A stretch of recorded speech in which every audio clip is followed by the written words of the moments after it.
Pourquoi je crois en Afrique? En Afrique, t'as pas de l'argent, pas de réseau, pas de deuxième chance.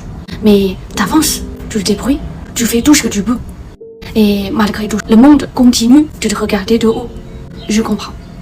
La Chine aussi, on a commencé comme ça. Souvent, on me demande pourquoi les Chinois sont aussi travailleurs. C'est culturel? Je réponds non, c'est pas seulement culturel, c'est l'histoire.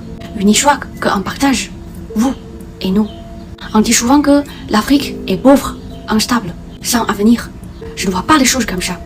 J'ai vu une vidéo de garçon au Burkina Faso. Il avait fabriqué une voiture avec un bidon et 2 câbles. Et il a poussé en courant de la poussière, le sourire jusqu'à l'oreille. À Cotonou, au Bénin, une jeune fille vendait le tomate dans le marché avec un cahier de français sur ses genoux. Elle revisait pendant la vente. À Abidjan, un jeune tenait une petite boutique de téléphone reconditionné, pas de vitrine, juste une table, un parasol et un panneau au carton.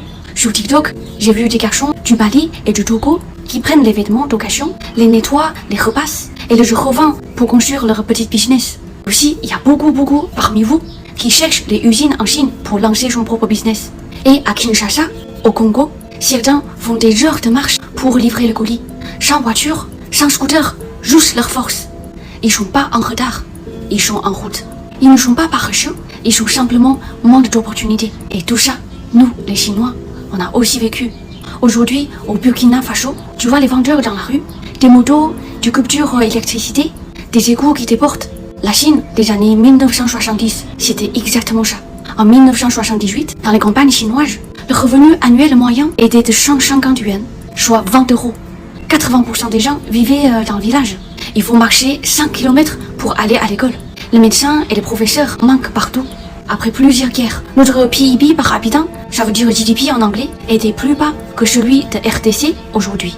Tu te demandes peut-être comment on a changé ça? D'abord, on a commencé par ce qu'on savait faire, cultiver la terre. À l'époque, dans un village de 18 personnes secrètement partageaient leur terre, chacun cultivait sa part, chacun responsable de ce résultat, dans un environnement où, normalement, on doit partager toute la terre, tous ensemble. Donc ce mouvement est innovant pour cette époque. Mais cette année-là, la production était multipliée par 4. Le gouvernement central a été informé, et peu à peu, toute la Chine a suivi. Mais partager la terre ne suffisait pas. Il fallait aussi produire plus. C'est là qu'un homme qui vient de Hunan, au centre de la Chine, il a décidé de consacrer toute sa vie à une seule chose, comment mieux cultiver le riz. Il s'appelle Yuan Nongping. C'était ni un homme d'affaires, ni un ministre, juste un chercheur qui passait ses journées dans le champ. Il a réussi l'impossible, croiser 2 variétés de riz pour créer une nouvelle qui produise 30% de plus. Et pour la première fois, des millions de Chinois ont pu manger à leur faim.